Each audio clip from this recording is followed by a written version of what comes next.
Welcome to Step Away from the Table, Beyond the Table.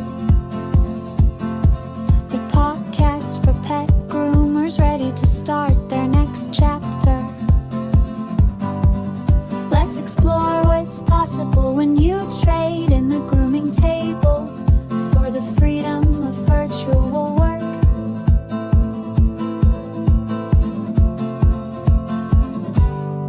Whether you're done with the physical toll or just craving more flexibility, you're in the right place. We're staying in the pet industry, just shifting how we show up. So take a breath, step away from the table, and let's see what's waiting for you on the other side. Hey everyone, and welcome to Step Away from the Table's podcast, Beyond the Table.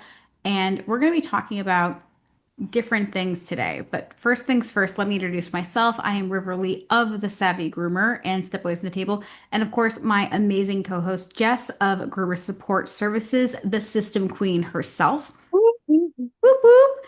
And we're going to be talking today to our grooming business owners who we call supervisors for sanity's sake.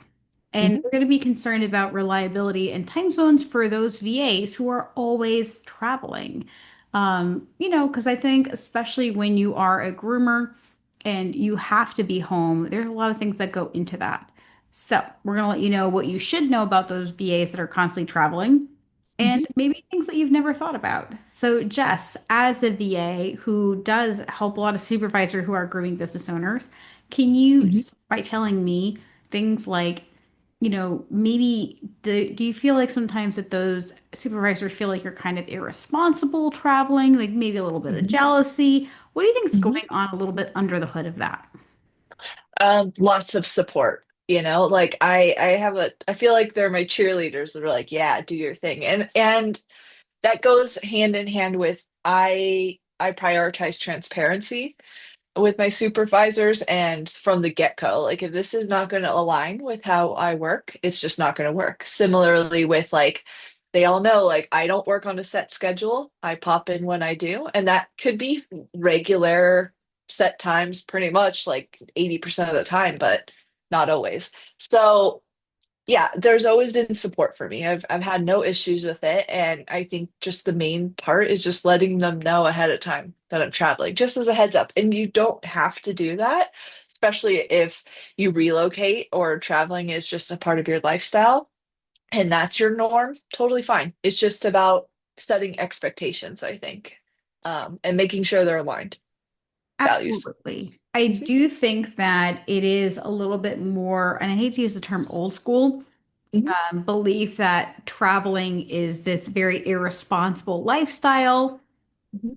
I was told recently by somebody, and they were probably in their 80s, and they felt like it was a very frivolous, expensive hobby to have that they said, basically back in my day, we saved up Mhm. and we did one big travel our entire lives. And here you are, going out and living your dream and this and that.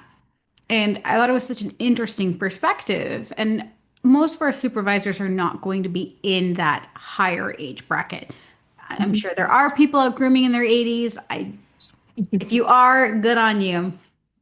But I do think that this kind of backpacking, traveling like lifestyle people can see as this kind of, Peter Pan syndrome. And I think that the culture is shifting where travel is about enjoying and having a good time and seeing different perspectives of the world.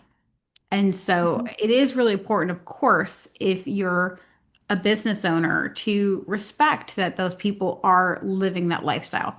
And I also will say that if you are a supervisor who maybe isn't traveling as much as you want, you might notice some jealousy, right? Because Mhm. it does suck watching somebody else go off into the world and live, quote unquote, their best life.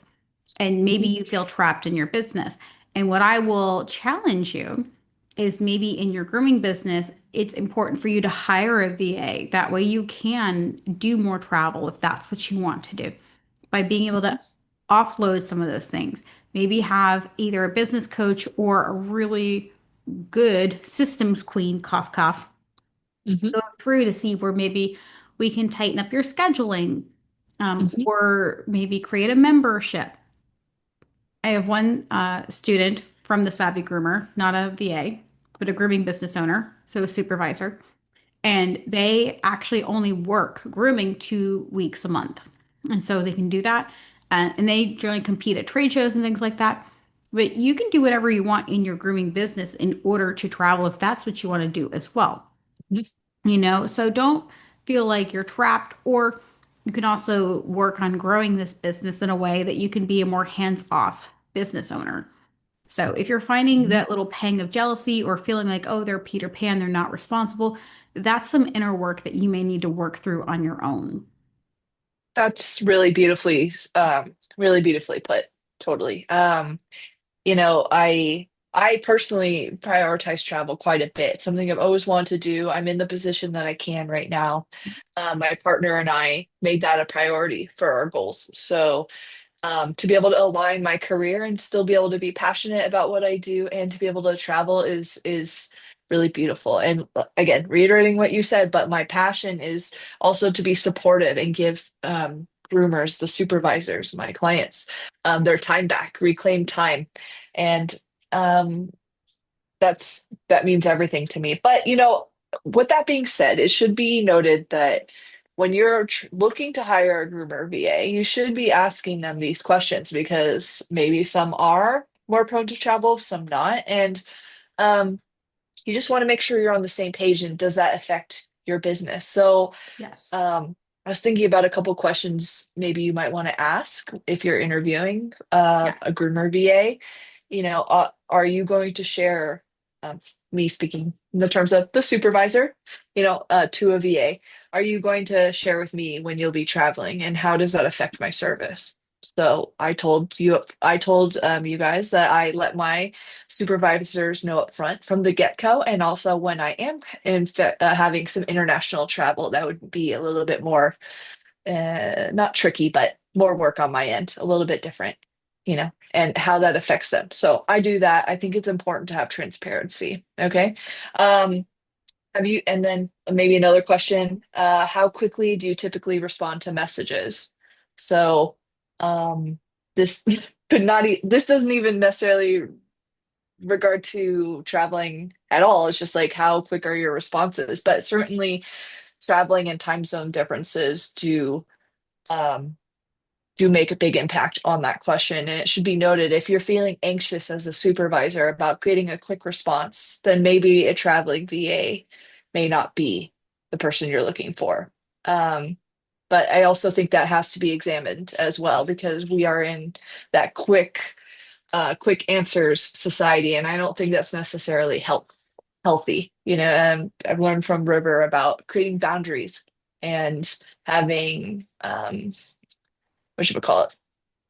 Oh, my words are starting to peter. Help No, me, it's help okay. me, River. No, I got You're you. the I got master your at this. back. I got your back. So I think that's really important, right? Is that boundary around being communications, because I have hired people that I was like, listen, on days that you are not on call, but like days that so basically I'd have days when we were planning to work together, and they would be, if I messaged them, I expected a couple hours worth of response versus, other days we weren't. And that was a very different working system than, let's say, what Jess has. Because to me, I'd be like, okay, I've carved out these days and I want them available. And this is years ago when, again, there wasn't things like AI, because AI now can really help you do the things that this person needs to hire used to do. And that was a lot of answering, questions like about my services. And I'd be like, oh, how does this sound? And now I can ask AI. But I think the biggest thing is that if you want someone to answer you more quickly and you want someone essentially on call, that's a very different relationship with a VA or a business manager. And I will say that I do think some VAs, for better or for worse, do not do well when they travel. I think that they can drop the ball, either because they've never traveled before and they don't know how to say no to family and friends, or have unrealistic expectations of time zones. Some people think Mhm. that they're going to do really well with time zones. I thought I was one of those people. I thought I'd do great with time zones, and I'm really terrible because my sleep is all messed up. Mhm. Um, I just don't do good with it. So if that's something you really care about, let's say if you're a mobile grooming business owner, right? And as a supervisor, you require somebody to be that virtual receptionist for your mobile grooming business, and you have multiple vans. And so let's say you have easily a client list of 1,000 people. Mhm. You're not going to want somebody who's going to be traveling often if you don't have systems in place, like Jess mentioned. And we've talked in other podcasts how I really don't love answering the call when people like they should leave a message, they should have a specific office hours for them to do it. But if you're like, nope, I want this old fashioned, they pick up when they call, you're Mhm. going to want somebody who's going to basically be your virtual receptionist. That's going to be a lot more expensive than Mhm. having somebody who can just check messages once or twice a week, or somebody who's double checking your online booking. And so you're going to pay for that. And because of that, you're going to want somebody very different. And for somebody like that, they're going to take a traditional 2 weeks off a year, probably. And for better or for worse, if you are going to have that person, you also need to consider that that also doesn't leave any leeway for someone being sick, for someone being Mhm. pregnant, or Mhm. for somebody taking regular vacation. Mhm. So I would really consider how you're planning on having that person. And the last thing I'll mention about choosing that person is that's really more of a W-2 position if you're going to Mhm. have them there for 30, 40 hours a week being on call for you. So because of that, I think we need to consider that if you're like, oh man, like those are not what I want, then yeah, you're going Mhm. to want somebody who is able to enjoy their time. And just because they're not traveling internationally doesn't mean that they're not going to struggle still with a lot of things that these people are, Mhm. right? Yeah, Um, I think it should just be a factor of something to note and ask your groomer VA because yeah, there's some people can handle it better than others. yeah, And and it's fine. Like I've built a system of flexibility because I seek freedom and flexibility. And so this model works for me and travel is a part of that. yeah. But yeah, And I'm everything you said. yeah, and I'm excited for when you start growing your agency because then I think you will have. I mean, there's plenty of groomer VAs Mhm. that, their hobby is more home-based, where they're more interested in gardening. They're more into that kind of home life where they get to work from home. And because of that, they get to enjoy, things about home. I have many VA students who, again, they're baby VAs, so they're working on it, but their goal is they want to be able to cook from scratch at home. They want to really garden. One of them is like really into, in a healthy way, video games. And so they really want that cozy at home lifestyle.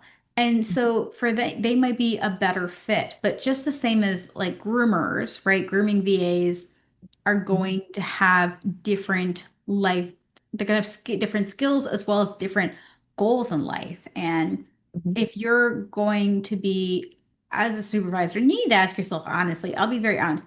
When I was trapped in a business that I didn't love as a grooming business owner, it would have been really hard for me to have a virtual assistant who was living their best life because I was unhappy and misery loves company. So if you're finding Mhm. those feelings bubbling up, I think it's an opportunity for you to evaluate if you're really actually happy with your grooming business in general. Mhm. Totally.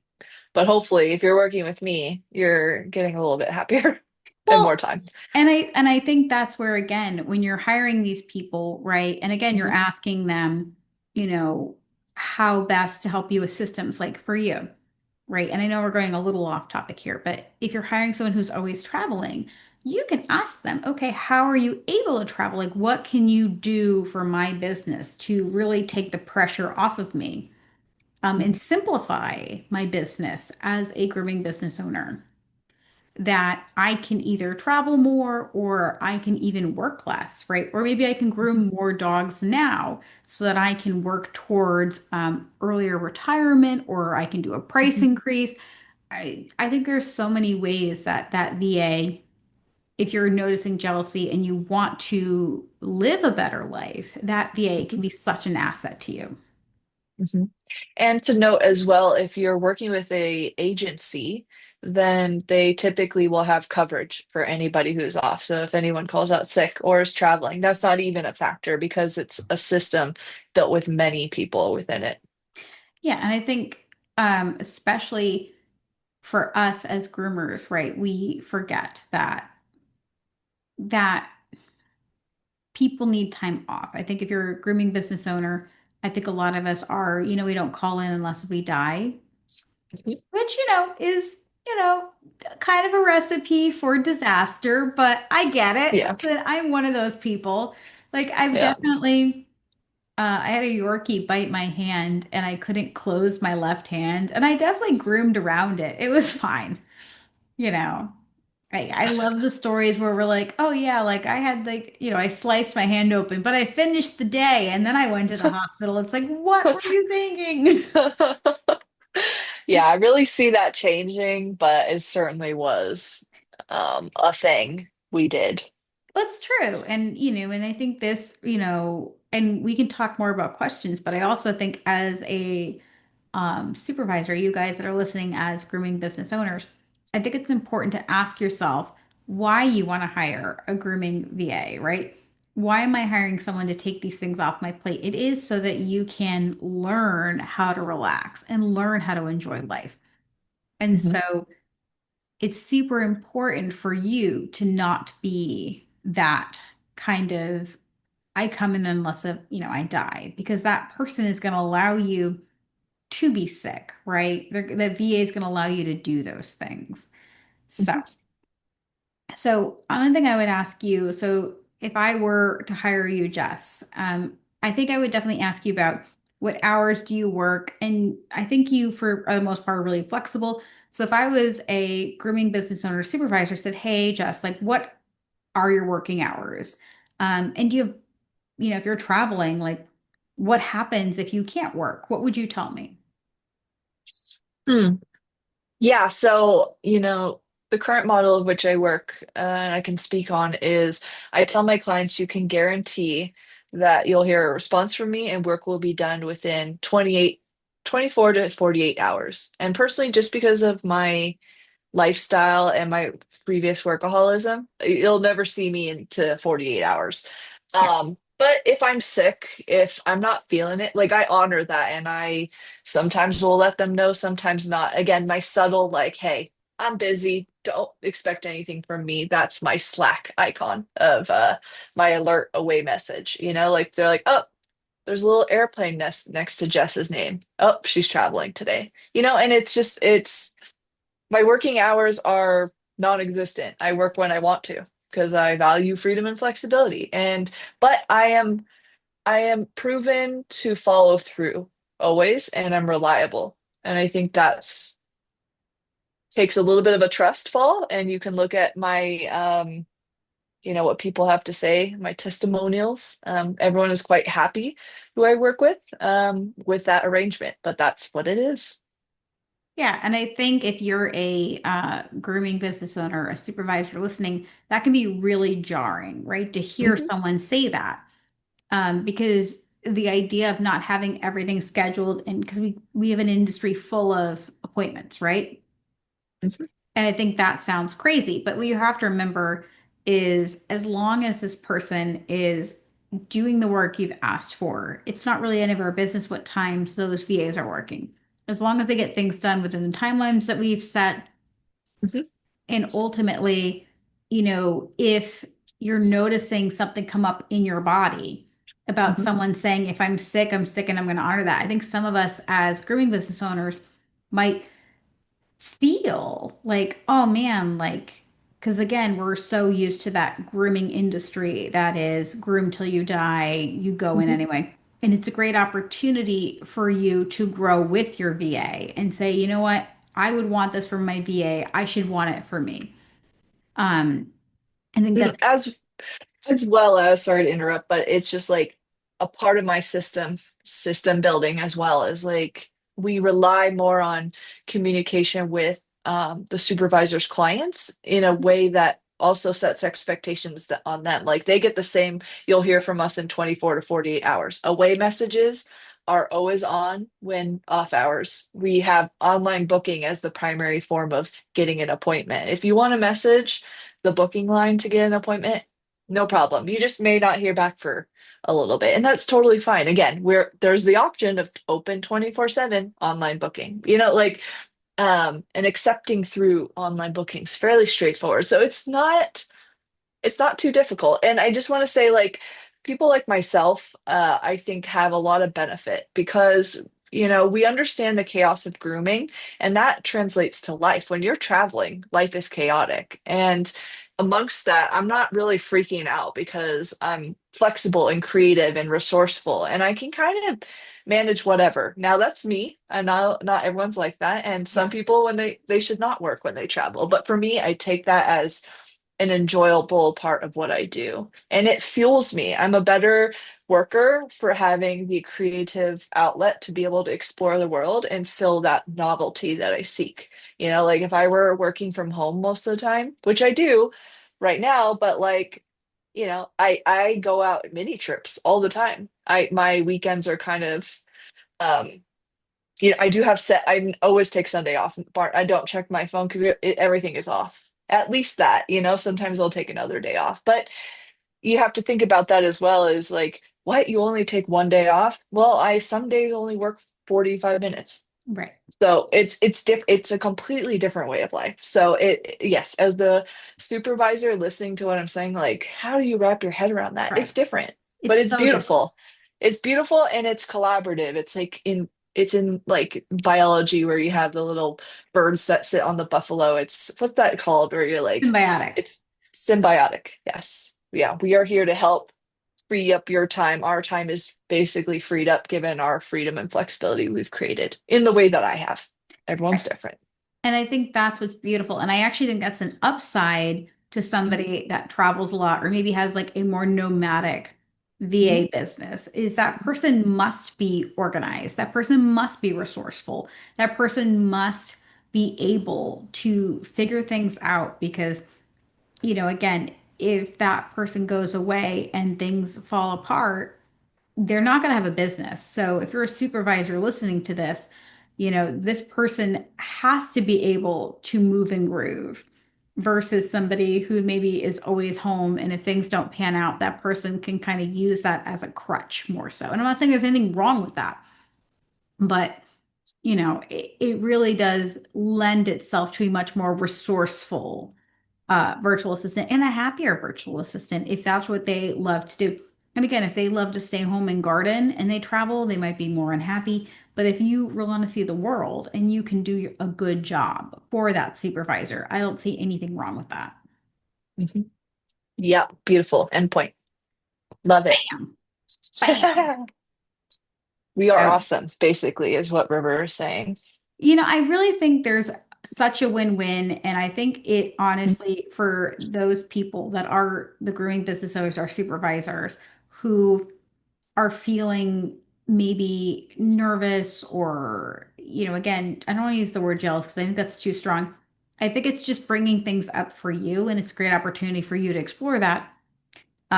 Because again, if your grooming business does not make you feel happy and joyful, like you're living your best life, then again, we can talk about an exit strategy. We can talk about how to make that business align to you because there's Mhm. nothing wrong. And maybe this might be a sign for you that you want to build up that grooming business, streamline it, and either be a step away owner and travel, or maybe you're going to consider stepping into more of a VA role. Maybe that's something that you're finding is actually something you would want to work on in the future. So just be open to Yeah. it because I find when you're unhappy and you feel jealousy, it's generally you're missing something in your life. And that said, Mhm.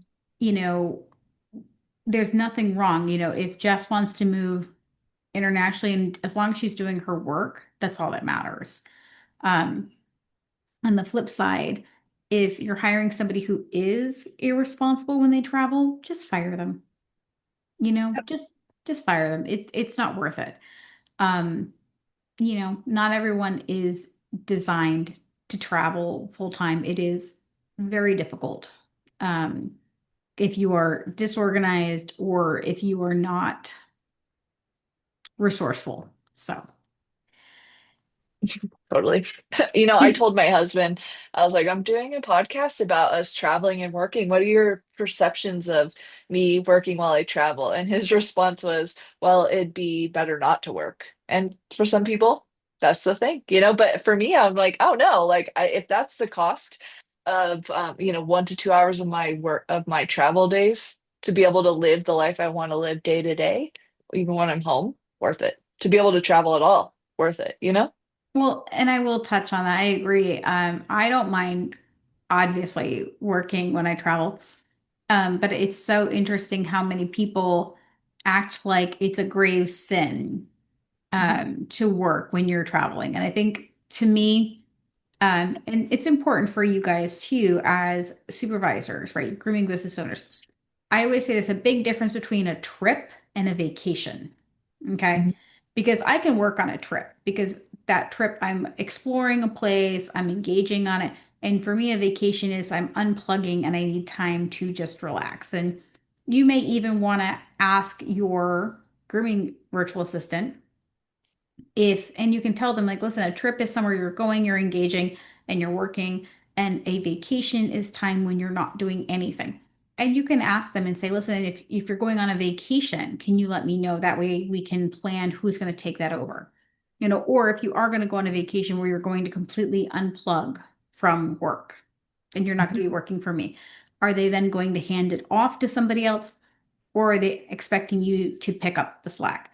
And I feel like I have a little bit more of a different perspective than some people, but I also don't think that you as the supervisor own that virtual assistant. And just the same as I expect my groomers to take time off during the year, letting me know, obviously I can plan accordingly. Yeah, there might be a week or 2 weeks or even up to 4 weeks a year between them being sick and then maybe having real life happen that you need to pick up the slack. And obviously, you're not paying them for the time that they're away, but I would things happen. People have real life happen, and being able to either be handed back the phones for those weeks or being able to take care of it. You should still know how to operate within your own business if that VA, I mean, I hate to say it, but VAs can die. You need to be able to pick things up. Or if their spouse dies, you need to be able to pick that up. So whether they're on vacation and they need a week to decompress or something horrific happens. And of course they should in their business, blah, blah, blah. But you would want to treat them the same as you would want to be treated, right? I'm sure if you had a family member die and you called your virtual assistant and said, "Hey, my spouse just passed away. Can you call everyone, clear my books for the next 2 weeks?" They would do that for you. They would probably work outside their hours to make sure that that was taken care of. We want to treat people Absolutely. the way you want to be treated. Mhm. Oh, beautifully stated. Very humanistic. Thank you. Humanistic, love it. Well, guys, is there anything else you want to mention just before we pop off of this? No, I'm I super think we happy did with good. this. I think we did good. Mhm. And we appreciate you supervisors because I know that you are the people that are hiring the virtual assistants. And I know it's a really weird new concept and you don't really understand. And it's awesome that you're listening to this. And if you are a virtual assistant and you have somebody who's maybe concerned Mhm. about, a supervisor who's concerned about hiring you when you travel, this could be a great podcast to send them. So I'd really Totally. encourage you to do that. So, as always, guys, this is Riverly of Step Away from the Table and my amazing co host, Jess. Jess, how can they find you? And, if they are a supervisor or growing business owner who's interested in your services or services like your service, where can they find you? Yeah, you'll find me all across my brand, which is Groomer Support Services. So you'll find me on social there and my website as well. I do offer a discovery call that you could book on my website. And if you're interested in beginning to work with me, I suggest you start with my audit, um, which is my assessment of your business in a really deep way. Pretty, pretty great. I love that. And you know what's amazing about that is if she audits it and you can figure out ways to make your business better or maybe make it more aligned to what you need. And maybe you're going to be the one who's going to be traveling more after this Mhm, audit and setting up those services. mhm. So, guys, this was Should You Hire a VA Who's Always Traveling and What to Know?